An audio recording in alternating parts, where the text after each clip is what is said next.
Warm welcome to all of you from the team Cosma. I especially welcome our Cosma Ratna, Mr. Shri Gopal Kabraji. I can't see your video, but I think you are present there on the audio mode. So most welcome, sir. Most welcome, Mr. Ashok Shadbagji, Kushlani sir, and all of you. Yes, we started from the lockdown 1. Our Cosmo Cluster program has been started from the lockdown 1, and it has been successful and more successful in the running weeks. I think this news has reached the PMO office. So that is the reason there is a one more lockdown now from lockdown 5 from 1st Jan to 30th Jan. So the jokes apart, we are now in the lockdown 5. The things are somewhat opening, but the challenges are still there. The challenges are different. In every lockdown, the challenges seem to be, changing its colors different and different. In this lockdown 4 and 5, what have been observed, yes, there was a relaxation in the industry. As industry of Mumbai-Pune belt is to be considered, which I can witness from here, the government has given industrial sector permission to commence. However, we have witnessed that there is a huge overflow of laborers from the industrial zone to the native places.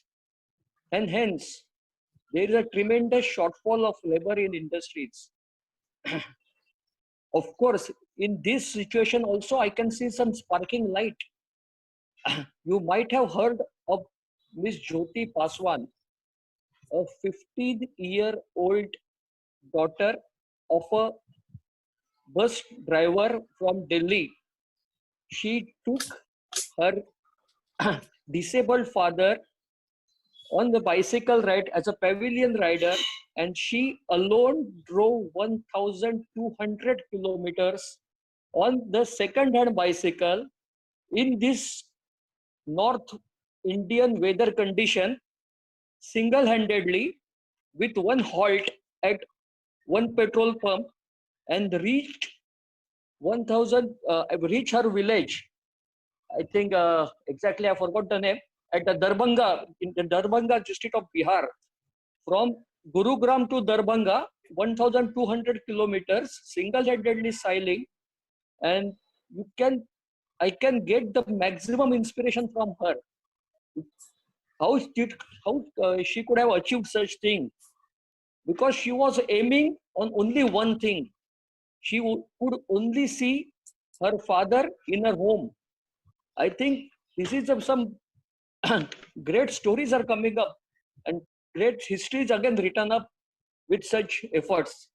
So coming back to our point, yes, there is a tremendous shortfall of labor in all industries. At least it may take us 1 or 2 more months to settle back. Along with this, the ready material is not accepted by the clients, and of course, it is finally money flow cycle is disturbed. So, in short, on this such a tricky wicket, one has to make the runs on the good balls, but without losing the wickets. So our strokes need to be innovative and perfect. In order to coach you for this, we have present the greatest coach, greatest expert from the industry, who is not only the pioneer of aluminum busbars in electrical panels, but there are plenty of achievements to his credit. And we are lucky as today our Mr. I.C. Joseph sir, he is going to deliver his mantras on innovation to compete and exploration. Yes, I always say Joseph sir, speakers like Joseph sir does not require any formal introduction. Very true. But today I am here to tell you the untold story of Joseph sir. Yeah, Mr. Joseph sir is a Pakka Mumbaikar. He has done his schooling from Mahim St. Michael at Lady Jamshedji Road. Then he has done metric for Elphiston College, Bachelor of Science from Rupalal College in Maths and Physics. And yes, as you are aware that he has done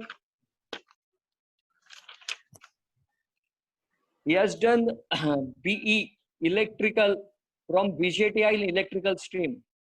But you will be surprised if I tell you that he had been selected for IIT. IIT Kharagpur, the only IIT present at that time with just intake capacity of 150. So a big salute to sir.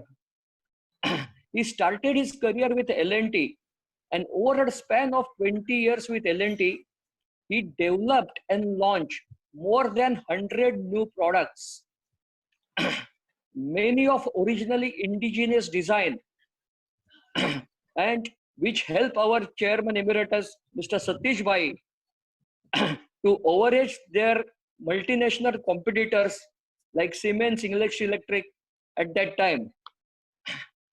You name the product from MCB to ACB, from solar energy till the household washing machine irons.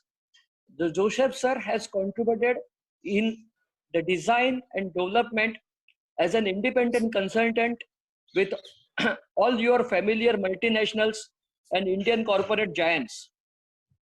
I will take more than 30 minutes if I detail you in that. So just to tell you one last thing, he was a member, or rather he's a member of Indian Standard Committee for many decades. And he has represented India at the International Electrotechnical Commission in Moscow, Sofia, and Stockholm. As Satish Bhai himself is present right here, so it will be intolerant to talk about their golden days at L&T. So I request Mr. Satish Bhai to be at the crease now. So over to you, Satish Bhai. And just one important announcement. The important announcement is that you want to, your questions or you have any doubts, you can put queries in the chat box. That will help us to coordinate the question and answer section in a better way. So over to Satish Bhai. Please take the baton. Thank you, Sriram. Thank you. Thank you, sir. I am so happy to see every time we have new faces joining in our cluster. Today we have Sri Gopal Kabraji joining in the cluster. I just requested him in the morning and he instantly accepted my invitation. So my special welcome to Kabraji. Welcome, sir. Friends. Thank you.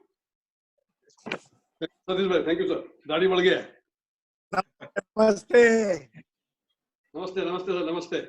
Thank you, Sriram, for permitting me to say a few words about my personal experience with Mr. I will in fact call him by his first name, Ittup, because we have been friends for 64 years. Great. Many of you know that Ittup and I are classmates from VJTI.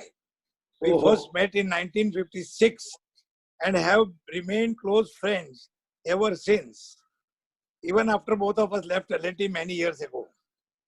Ittup was head of switchgear design department of L&T, which responsibility he had shouldered at a very young age and very successfully. And I was at the other end, the sales department. During his tenure in that position, a number of indigenous switchgear products, as Sriram said, 100 or more, have been developed and put in the market. The designs were excellent, sturdy, and very consumer friendly. Because of that, L&T switchgear not only could fight the competition from MNCs, but could gain a much bigger market share compared to other competitors. Congratulations, Ittup, for that success. Ittup and his team always worked very, very closely and accepted feedback from sales department with an open mind. And that is one reason why the products came out successfully. On personal note, I can tell you, Itu possesses superb qualities. He is very sincere to the purpose, which you will very soon experience after listening to him today. And he's always very firm about his convictions. Once he decides about a particular design, particular quality, particular materials, he will stick to it, even sometimes at the cost of making his superiors unhappy. Well, it took well done on that front too. It took, we are all eager to listen to you and learn how we can benefit from your vast experience. Thank you. Hello to all of you. A good day to all those who are listening. Am I audible? Yes, sir. Yes, sir. Yeah. Little bit low, but you are audible. I have I'll speak a little louder. Yeah. I have a lot of points to cover, so much of it I will be reading out so that I don't miss anything. Documentation has always been Sir, so there is some, relative with me, so I have written everything down in order to speak. sir, Joseph, sir, there Yes. is some audio issues. There are some audio issues. Okay, You are not I audible to what some I members. do, I will Or you can discuss this. keep the mic near your mouth, sir. There is a Yeah. mic in your What I do- headphone. That Yeah. keep near your mouth. You can use headphones, sir. I'm No, he's listening. using. So just keep mic near your mouth while you speak. Is it better now? Yeah, Is it better. clear? Yeah, yeah. Yeah? Okay. I'm keeping it down. See, the aim of my talk is to start a discussion. Sir, there is still disturbance, sir. We cannot Yes, hear sir, you. sir. I see. Joseph, sir, there is still. Hello. Yeah. Now it's okay. Now it's okay. I have great. Now it's perfect. disconnected the It's fine, earphone. sir. What I have done is I have disconnected the earphone. Right. Okay, now it's better, sir. If I keep Now it it's at better. a distance, Now it is perfect. You can continue, sir. okay, I can Yeah, thank continue. you. Yeah. You can As I continue. was saying, the aim of my talk is to start a discussion on the various possibilities for increasing the volume of business of panel manufacture in India. I will use the word panel to cover switchboards, control panels, and any other automation devices as well. And I believe that the market in India will be very dull for a couple of years. In any case, I don't see how improving the competition between each other is going to increase the business. Our additional business must come from export. And for this, we have to see what the possibilities are. I really feel ashamed and sad that after so many years of industrialization in India, we are still able to export solely by the low cost of employees and long working hours. That is the sole reason we are able to export today. But I would like to change this to succeed in export for unique features of the product and excellence of our engineering. So far, I do not know of any engineering product from India which has been copied by another country. That is very sad. I look at the reasons why this has happened. One is high interest rates in India, which discourages any kind of activity which takes a long time to bear fruit, such as developing new products or developing new machines. Because of this high interest rate, you want production as soon as the investment is made, there is a substantial risk that a development activity may not succeed commercially, and it is so easy to import a machine from a reputed party abroad. The second reason is our poor quality of engineering education. Although we are high on intelligence, as has been proved amply by Indians studying and working in USA and other countries, in India, the nature of education is simply to memorize and reproduce, not to identify problems and solve problems. To some extent, this comes out from the lack of industry input to education. We are not trying to influence our education sufficiently. Another common sort of behavior that I have seen in all my clientele is that employees do not want to take responsibility or risks. They only want to do as instructed. This has very much to do with the way the attitude, the way the management behaves, the way the attitude of the management to people making mistakes. L&T was different. It let people take actions which they thought right, independently, without seeking permission from their senior. They let them make mistakes. They never blamed individuals for a mistake. They always analyzed what caused a wrong decision and what could be done to correct. Usually it is a wrong kind of information which leads to wrong decision. The L&T worked always to remedy the means of getting the information. A fourth kind of problem is money not available. On the average, development takes 3 times as much money as you first estimate. Please remember this, that you have to provide for 3 times as much money as you think a development will cost. This is true not only in India, but in other countries as well. So projects have often to be given up or shelved partway. Cash is often in short supply, and definitely in short supply when a business is growing or when a business is contracting. In both cases, you need cash and it gets diverted away from development activities.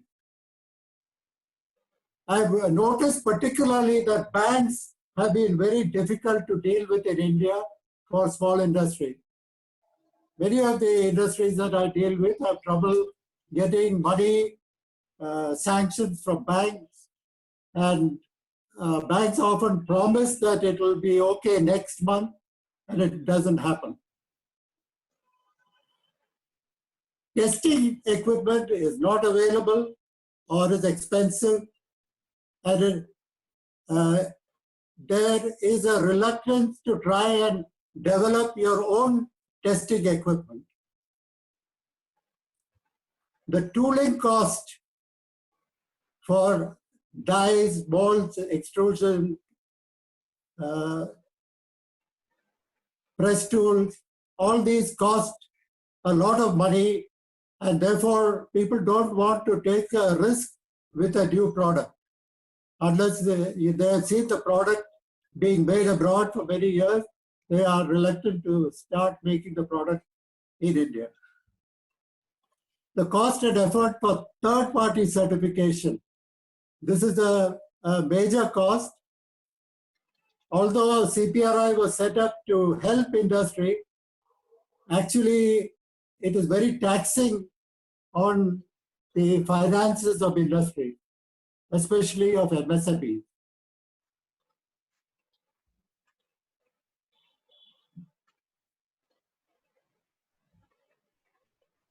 Yes, Joseph, sir. Continue, sir. Another thing that discourages development of innovation in India is that other activities are often very urgent.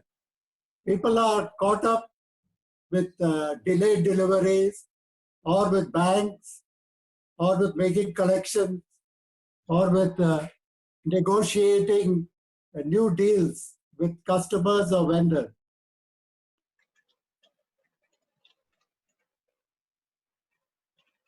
In general, Indian employers don't trust their own engineers to solve problems. Only foreigners appreciate Indian engineers and utilize them successfully. This is a sad fact which must be changed. But of all the problems that you have, the biggest one is that if an MSME invests in building up a capacity of its own R&D, the good engineers are soon picked up by multinationals or larger Indian firms at double the salary with comfortable working environment and a lot of perks.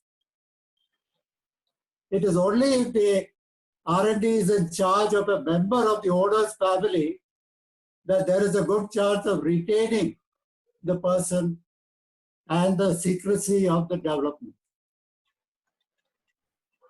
As a result of all these adverse factors, it is logical for an entrepreneur to buy a German or a Japanese machine, or a Korean or a Chinese machine for a solution which gives instant results.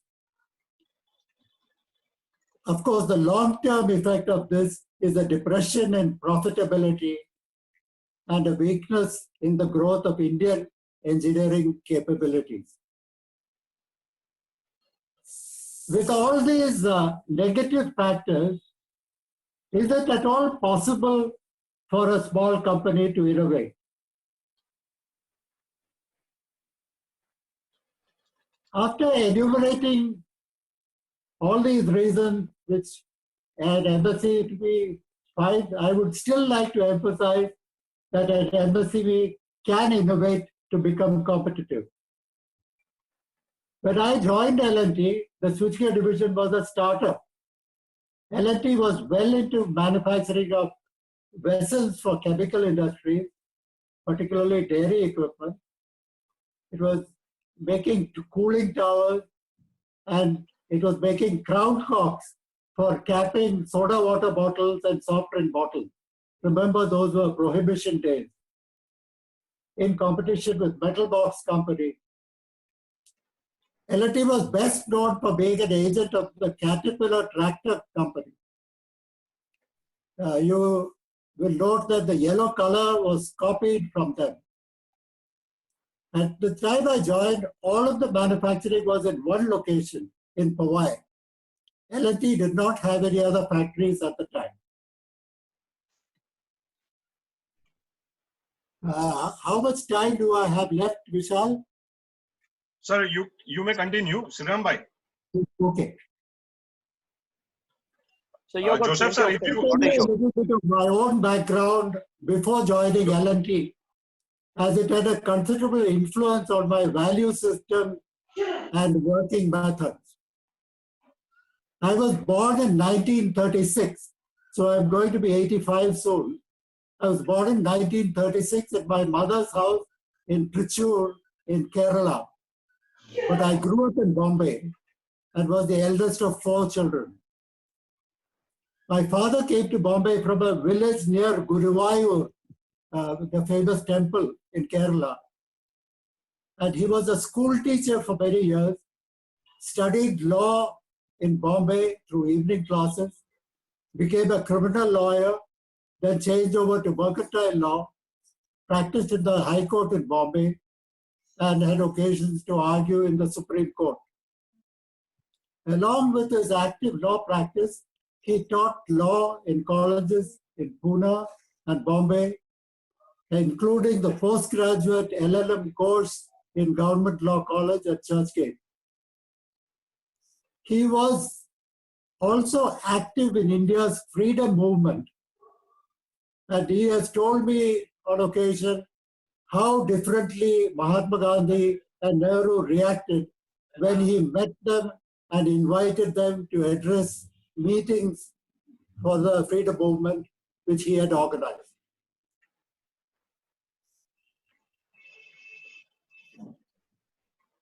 So this has influenced me very much on the need to make India strong, the feeling that we have to do things in India rather than keep importing.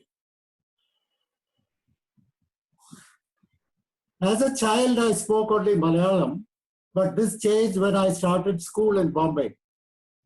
However, I always spent long school holidays in Kerala, where my relatives spoke only Malayalam. In fact, only one of my 4 grandparents knew any English at all. There was no electricity in my father's village till I was about 16 years old. So I'm quite familiar with the rural environment. In those days, we read by kerosene lamp, walked at night by moonlight or with lantern, cooked with firewood collected from the compound, and so on. In fact, in those days, even in Bombay, a Goda Gadi was the way we traveled from BT station to our home in Mahim. And there were electric trams on the rails from King Circle to Kuala Goda. The war ended only when I was 9 years old. So I was very conscious of activities happening in the war, the adverses, the losses and battles, or the winning of battles in various places, all of which could alarm us if the Germans were approaching the Indian coastline. Before the war, life was very much like in the previous century. It had not changed much.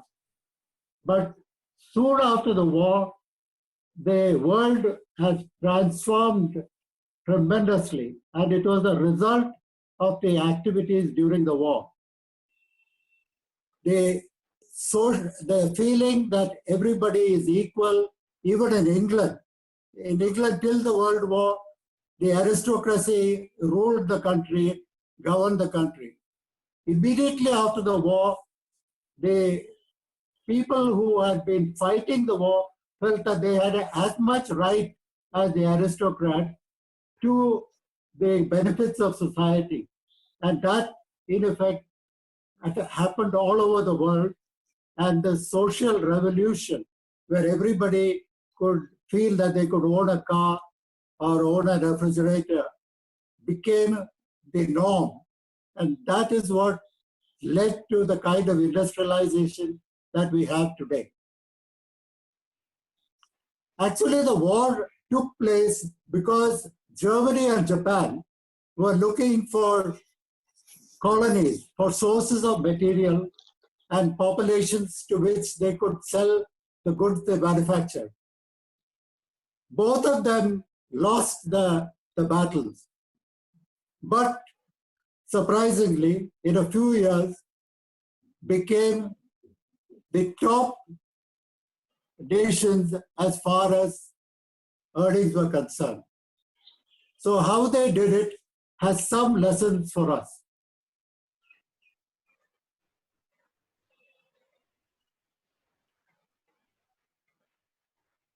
India got its freedom when I was 11 years old. So I was very conscious also throughout my childhood of the freedom struggle. The Quit India movement was very strong in Bombay, very much around the area where I was. There was a time when the Indian soldiers were replaced by British soldiers in the neighborhood of my house because they did not trust the Indian army anymore, not to mutiny. All these things have influenced me, as I said, in wanting that India should succeed in becoming one of the world powers. And this can be done only through industry, as Germany and Japan have shown.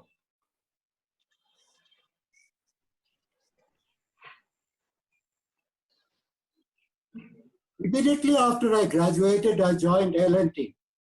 L&T was a startup, I want to repeat. It was a startup when I joined. I was only 23 years old. The average age in the switchgear division was 25.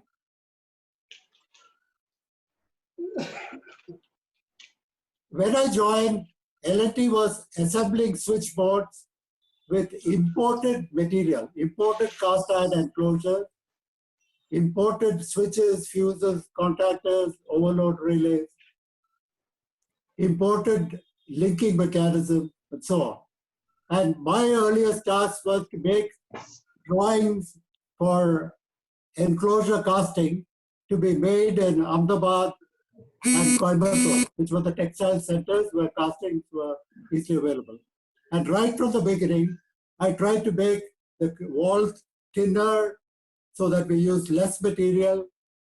We more curves are to reduce the material content, the curves on the body. They also increase the strength. It also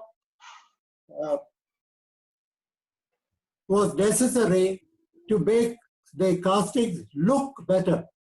Right from the beginning in L&T, we tried to make all our products look multinational. L&T was an Indian company, started in Bombay, primarily with Indian capital. Most of the employees Indian. There were a few managers in the beginning from Denmark, and one of them, he was actually the general manager in charge of switchgear division. I had to talk about him a little more because he has done so much for Indian industry. He is not well known. He was always very retiring, shy in the background. His name was Gunnar Hansen. After Hawk Larsen, Gunnar Hansen was the person most responsible for bringing L&T into the condition it was. When he started in the company at the age of 26, he had just graduated. He was trained for 6 months in Denmark and sent to India.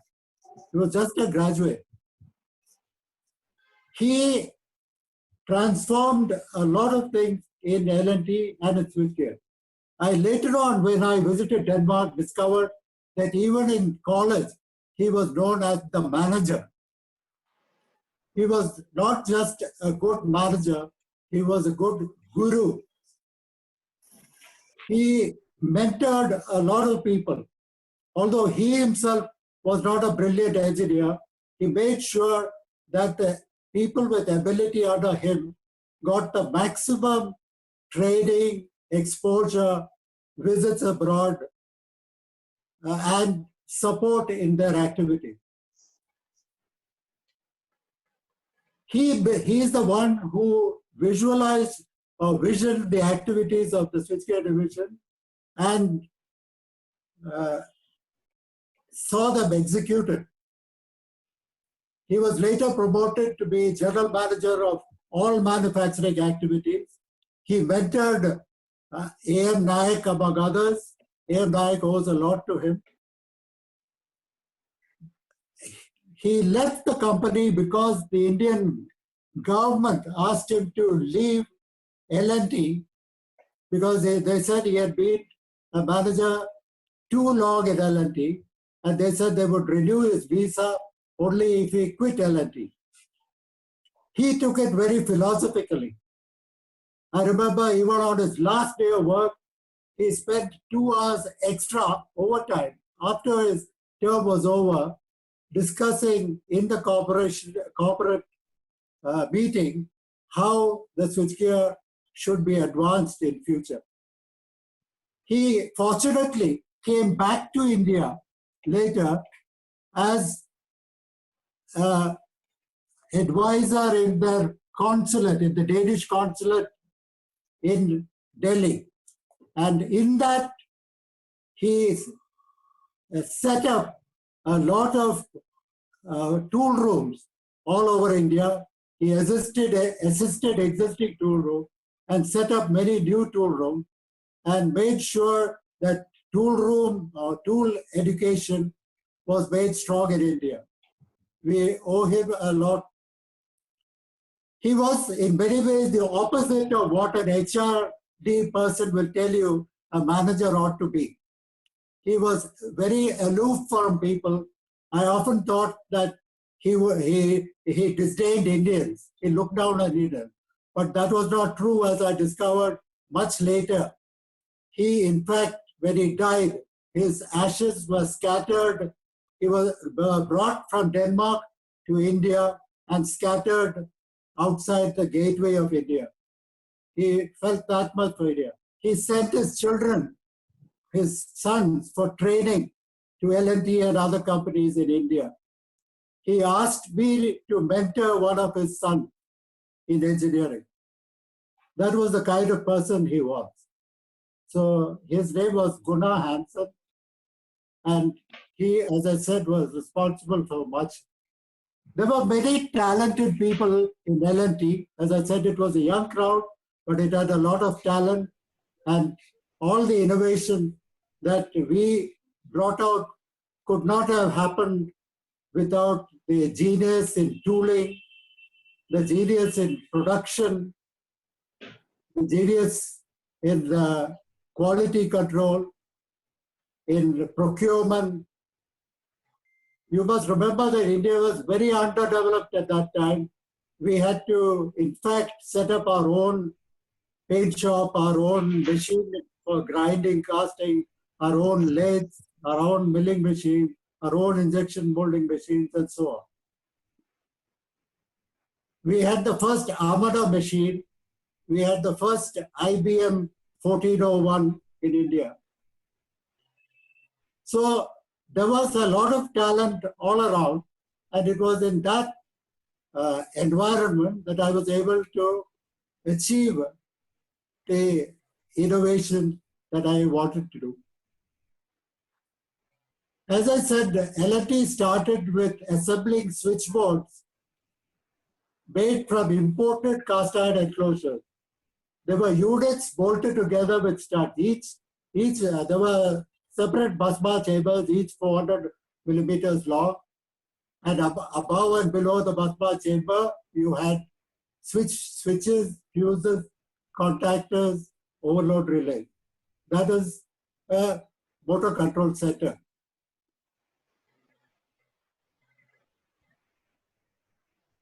When I joined the company, none of these products were made in India. As I said, we had to make the first drawing for all the components.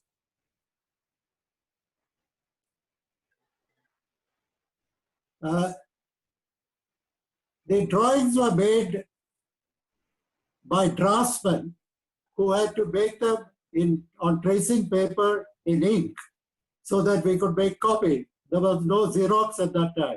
There were no computers at that time. So we had to make a blueprint, which meant that every change you made in design, you had to scrape off the ink from the tracing and draw new lines.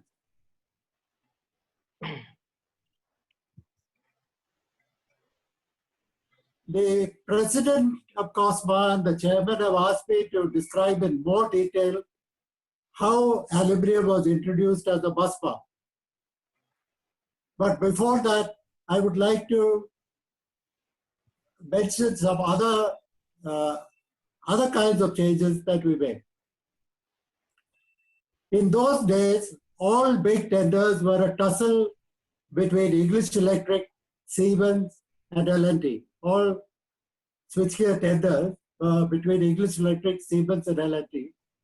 And the success in tenders generally depended on being able to offer a 0.5% cost advantage. So we had to constantly work on reducing cost. But there was another incentive to reducing material content and cost. This was because India had very little foreign exchange. The government rationed out this foreign exchange. It told L&T that it can have only so much foreign exchange for importing copper, only so much foreign exchange for importing steel sheet.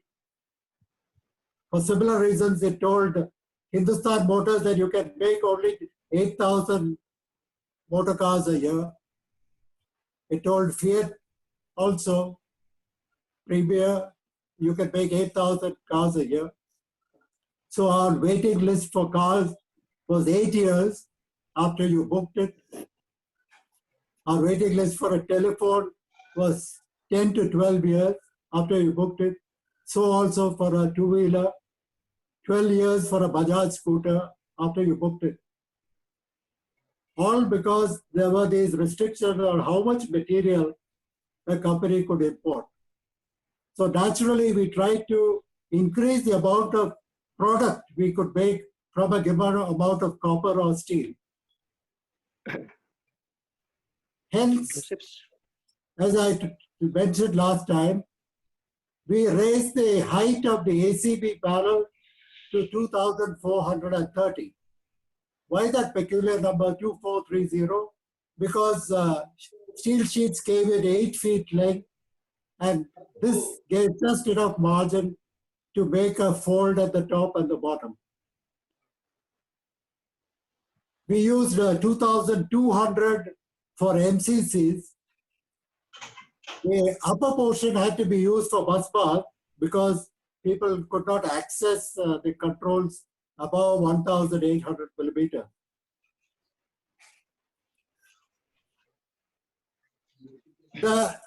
We had to argue with many of our customers or who were consultants about the kind of specifications that they wrote. We persuaded them that doors of panels need be only 1.6 millimeter thick, even if they specified 2 millimeters for all the larger covers. They specified 3 millimeters for vertical members, column members. We were able to persuade them to bring it down to 2 millimeters. Each of these changes meant a small cost advantage which added up. We found that our competitors, Siemens and English Electric, could not change their designs easily because they had to be permitted by their parent company. And the parent companies wanted the designs to be uniform all over the world.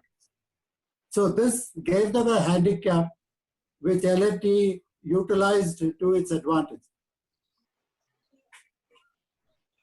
Joseph. Other small changes, a very low cost door hinge, a very small volume, easily detached by pressing a spring. On the doors of the MCC, a replaceable section, a rectangular cutout with, of course, radius corners, which were punched out of the door and then refitted back again with a bezel around it. This made it look neater, but the big advantage that we could change the way we put push button or indicating lamp or ammeters or voltmeters and make changes at the last moment, which was always a problem and probably still is a problem to all panel manufacturers. Joseph, sir. Yes? Yeah, so members would like to know what regarding the copper bus bar. Yeah. You have changed to aluminium. So Yeah, I will be talking yeah, that about it. people are like to know first. Sir, Yeah. also your What presentation was the is there. challenges? You What know, were the talking challenges about are there?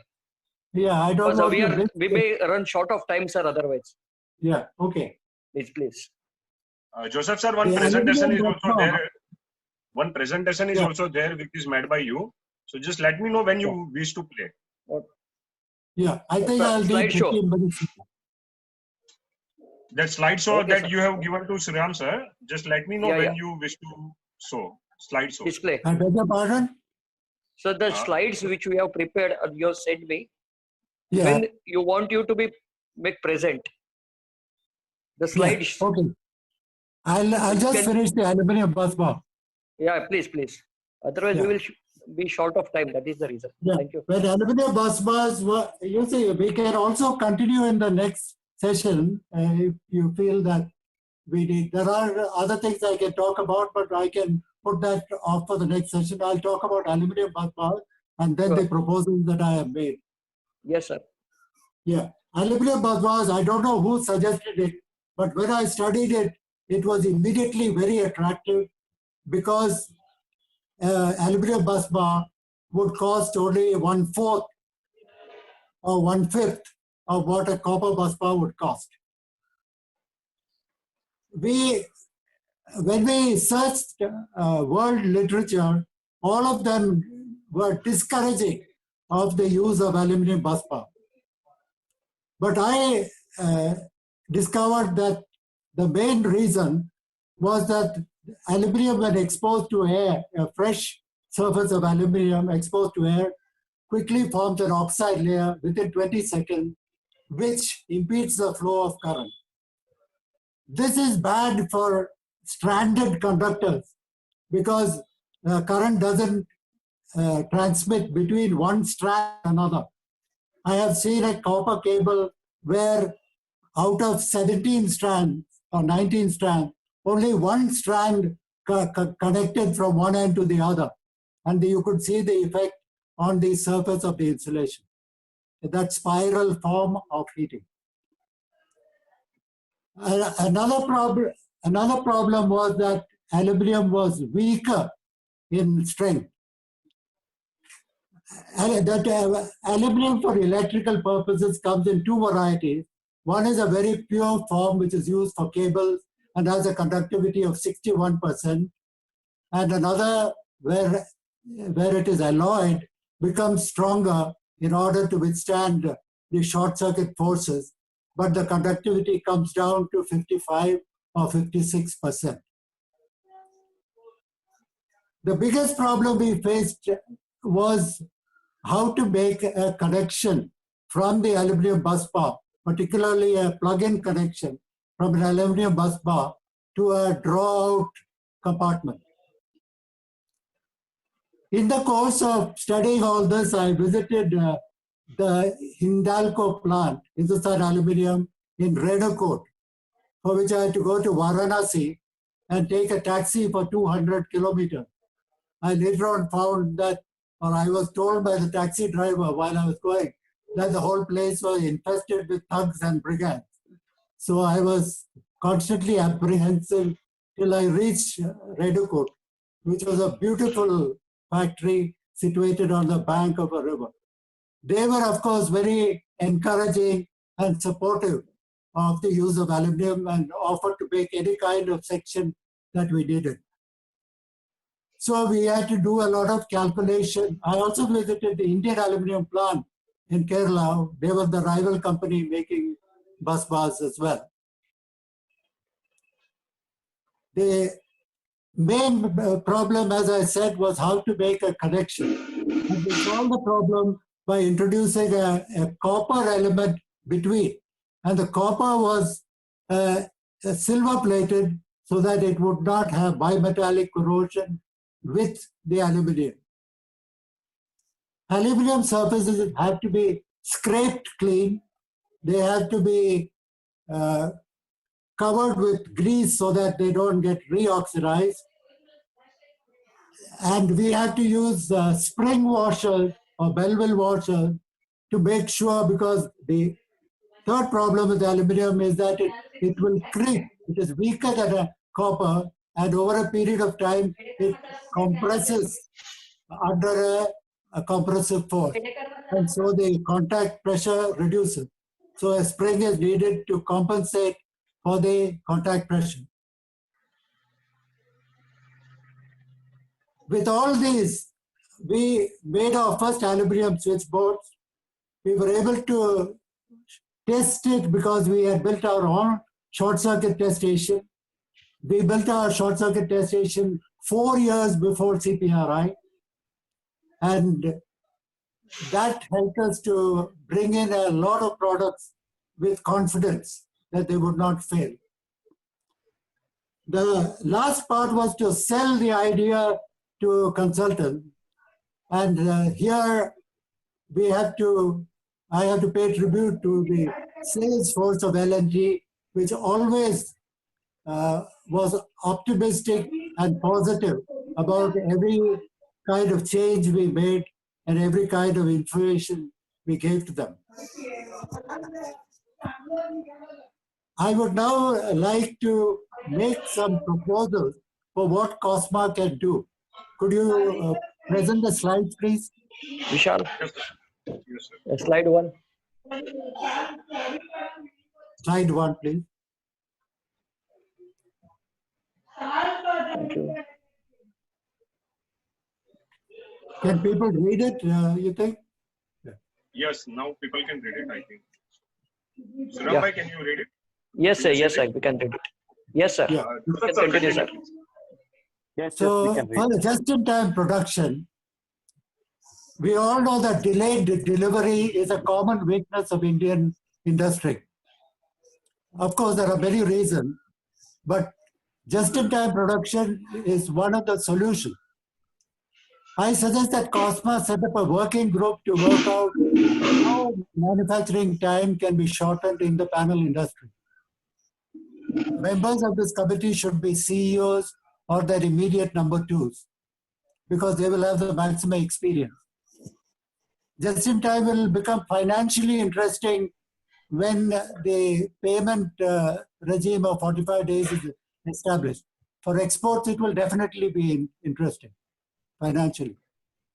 I would, from my experience, say that we should target that there should be not more than 1 week between delivery, receipt of materials on a factory floor, in the factory, and readiness for customer inspection. I don't know whether there are companies already achieving this, but this is the aim I would have. Can we go to slide number 2? Yes, sir.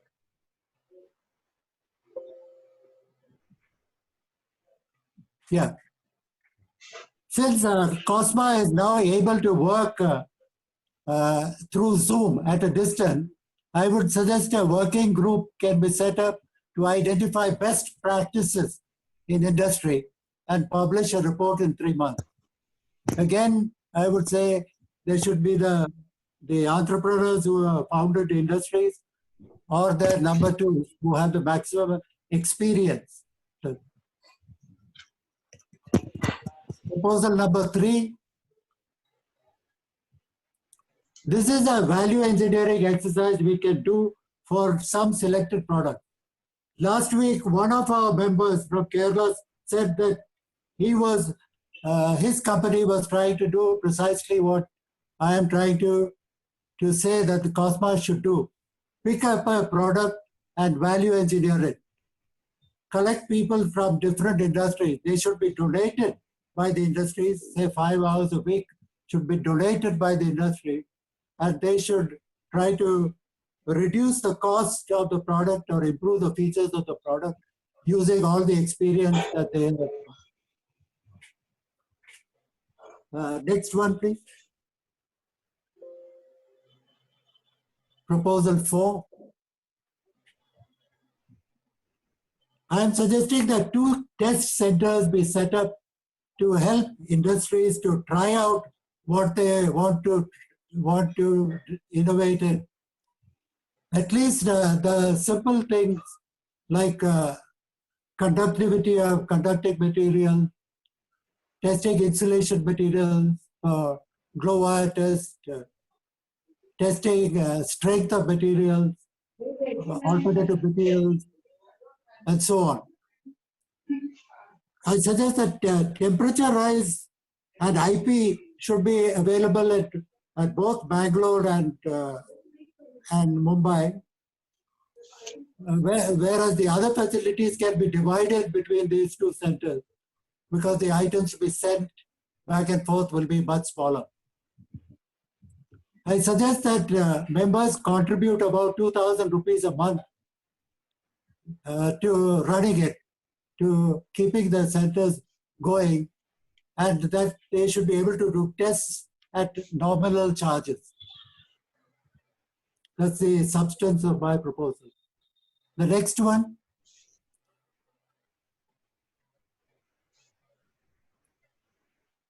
For promoting export, one of the things I can think of is that COSMA or COSMA members buy into one firm which is successful and where perhaps the founder is anxious to retire, does not have any succession. Out of the many, many companies you have, there must be some like that, who already has some export base and wants to expand on that. One reason I'm suggesting this approach is that to qualify for export, you will already have to have a kind of history of export, reference list of customers, and so on. So it would be better to start with something existing and then contribute all your knowledge and acquired skills to improve on that export and make it larger.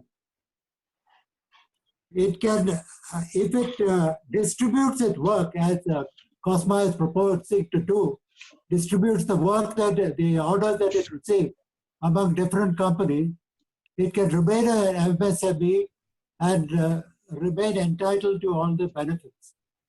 So this is some suggestion that I'm making. As I said, this is an exploratory talk to see what people can do, how we can carry on or develop on these proposals. Proposal number 6, please.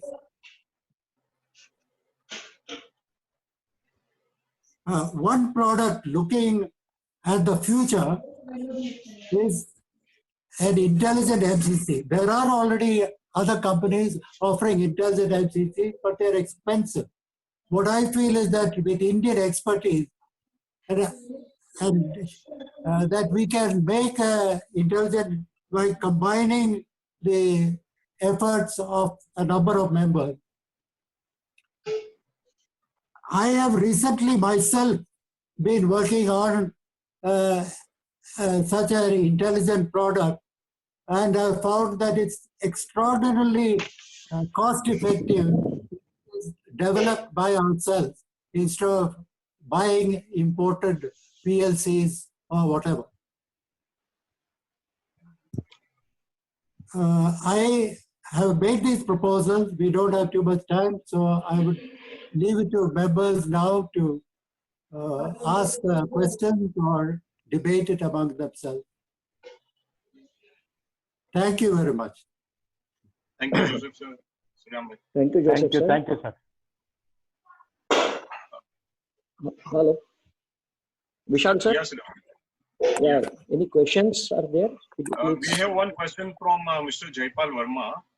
Mr. Yeah, Jaipal Verma, you can unmute and ask the question, please. Hello. Yeah, Yes. Jaipal.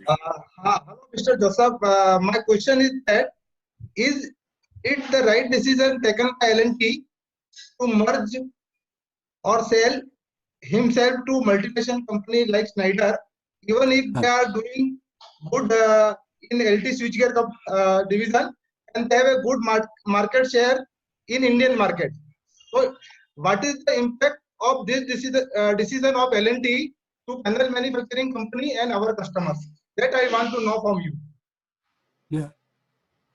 Yeah, I of course have a sentimental attachment to L&T, but right from the time that A.M. Nayak took over, I have felt that it would be good for L&T to sell off that division to another party. Why? Because A.M. Nayak had a lot of drive, but his interests were in a different kind of product. He was not familiar with the kind of decisions that are needed to keep a business like switchgear and over-the-counter business like switchgear going. And his talents were elsewhere. And I don't think any CEO should have under him companies where he doesn't really know the business, because decisions don't get taken. So I was always of the opinion that it should be sold. I only wished that it had been sold to an Indian multinational or Indian owned company like Tata's or Birla's or Ambani's, rather than to a foreign company. What will be the effect of this? I really can't predict. I can't predict the future. But I think the result will be a steady increase in the prices of all Indian-made products. Thank you. Thank you very much, sir. Tansera ji, yeah. Yes. Okay. Tansera ji, Thank you. can-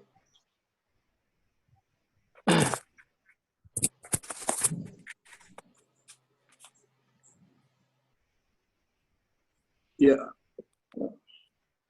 Mr. Joseph spoke very well Yes. regarding the scenario of switchgear industries and how it developed in India. But, and as he correctly says, that this particular type of industry of switchgear manufacturing or panel manufacturing requires a lot of courage and sacrifice, because this will not bring a very big profit. Like in L&T, when they see other branches and other businesses, this business is not comparable regarding the profits or even the turnover. So they sold off, in fact.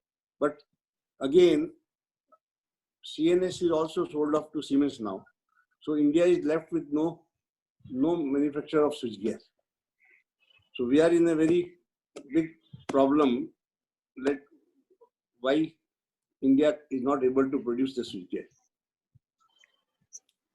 However, as he correctly says, that there has to be the Cosmos can take a lead for two things. One, as he correctly said, for testing center, as in the lines of IRDA.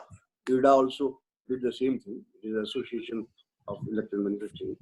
Cosmo can also have this testing center, because in years to come, testing will be very important, and the foreign testing costs a lot.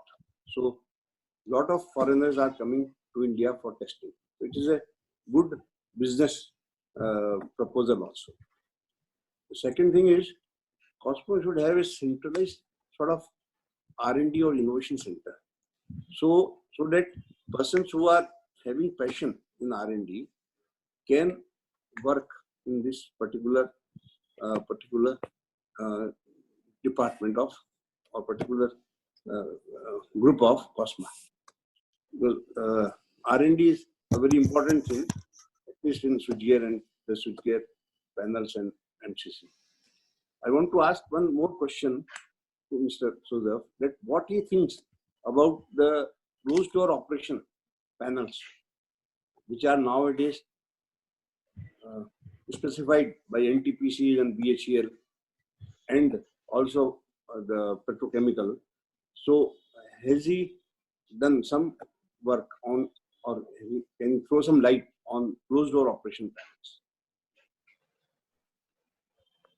My question. Answering your second question first. Okay. I personally don't have the kind of experience or exposure to what you are talking about. Particularly the kind of industries that you are talking about. For me, I look at all products as similar, identical. All of them consist of materials which have to be used for a particular end result. So one has to, in R&D, look at what is the end result you want, and are you using your materials correctly for doing that. You say that because the switchgear is now no longer in Indian hands, considering what has happened to L&T and controls and switchgear, I would say that therefore export is the bigger opportunity. Export, because there you can use the foreign-made switchgear. In fact, you would often be required to make multinational switchboards with multinational product. It is in the switchboard itself that you can make the saving. The savings are made not only in the material, but also in the process, in the, as I said, just in time, the best practices, all these have to come in as innovations to make your product. For many years, even though Germany was the most expensive country to make a product in, they were able to export their complete panel to be assembled in Dubai, for example. We have to come to that situation. The things like what Ramani is trying to do, L Steel or Rittal have done. Rittal has come from Germany. L Steel has come from Denmark. These are all very high-wage countries. Even then, they have succeeded in making a dent in the Indian market. Can we not do the same in the lesser markets of Africa, of Sri Lanka, Burma, etc.? Why do we have to be inferior to Germany or Denmark? Denmark is a country with only 5 million people, and yet it has 2 companies making this enclosures very successfully. Okay. Next question. Ishan? Yeah, there is currently there is no question now. So if anyone would like to come forward, please come forward. I'm Divakar here. Hello. Yeah. Yes, Yes, yes, Continue, sir. I can hear you. Yeah. Sir, can you throw some light on this white label products which L&T is, that is Schneider is offering? No, really, no. I have actually absolutely no information on them. Okay, okay. So what I understand is they'll give permission to manufacture the same product in their own brand and sell it in the market, but all the quality assurance will be given from the parent company like L&T, which is taken over by Schneider. So Yeah. Cosma as a whole, can we think something of our in this area? I think it will have to be up to individual companies who are members of COSMA, but I doubt that COSMA as a whole can enter into a competition with them. Okay. Thank you, sir. Anyone else, sir? We should, I think we should go ahead with the agenda. Ayer, sir? Ayer, sir, would you like to say something? SV Ayer, sir, SG Engineers. I have no questions. Okay. Yeah, go ahead, sir. I have no questions to ask. No question. Okay. He has no question. So, Sambhai, we can go ahead with agenda now. yeah. So I think Mr. Virendra Singh has to leave for some urgent work. So he's not there. So I think if all the questions have been answered, then I will go for concluding section and vote of thanks. So first of all, thank you, Mr. Joseph, sir. You have taken your valuable time and guided us on the various aspects. You have told us how a person from a small village can be a great engineer designer, and how it was, developed to make India to equal or rather compete with industrial giants like Germany and Japan. Then you have given us various mantras. First is just in time, value addition, value engineering. Then you have given us the concept of test centers at Mumbai and Bangalore. Yes, it's very true that IP test, temperature rise test, and conductivity test, they require at least less capital, and that can be developed and that can be taken care and think over it. The short circuit is a very costly affair, but this test can be developed and it can be beneficial to members also and the users also. Then you have given us the idea of acquisition of a going from who is doing exports, and lastly, intelligent IMCC, which is an indigenous desire. We will surely follow these ideas, and it was a great morning hearing from you. So thank you very much, and thanks all the members also who have taken time to join our this COSMA cluster meeting. So I request Mr. Vishal to click smiling snaps of all of us. So over to Vishal, please take a snap. Just a moment, sir. Need everyone smile, so it's coming now, one by one. Yeah. Yeah, thank you. And request to all members, just upgrade your Zoom before Sunday, because there is one force upgrade has come due to safety patches. So a few members were facing problem today because of that. Vishal, can we send the link for the upgradation on our COSMA cluster? Yeah, it has to be WhatsApp site. upgraded from. You have It to will upgrade come from your Zoom. automatically. Yeah. It is individual Zoom has to be upgraded. Yeah, that's all. Version 5. If you want, I'll try to send the link. No problem. Sridhar, Yeah, we will try our best. definitely post on WhatsApp, so one can download on your laptop or PC and then do the needful. Okay, sir.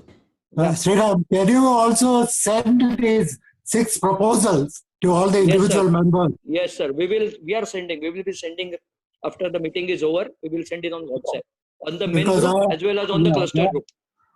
Yeah, once they have thought over it, I think we will get good feedback. Sure. Definitely. We will share this also. So we will share Satish sir. immediately. Vishal. Satish sir would like to speak something, please. I think this idea of setting up test labs and all that can be a part of quality panel work. This quality panel is very strong. If we assign that kind of assignment to them, they will come up with not only the technical proposals, but also commercial proposals so that COSMA can take it forward. I don't think COSMA will have a problem of funds because its members are always ready to come forward to finance a thing like this. So we can hand over the proposal for putting up test lab like etc.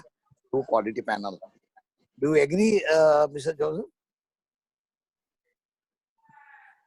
Can I say one thing here? That Yes, the ERDA in Baroda was set up by EMA as by contribution from various members. ERDA in Baroda was set up like that by industry. Yeah. Okay, thank you. Okay, sir. Thank you, Okay, sir. sir. Anand Thank bhai. you, all of you. Thank you. Thank you. Yeah, Thank you, everybody. Thank you, Mr. Joseph. Thank you. Thank you, everybody, for making this program a grand success.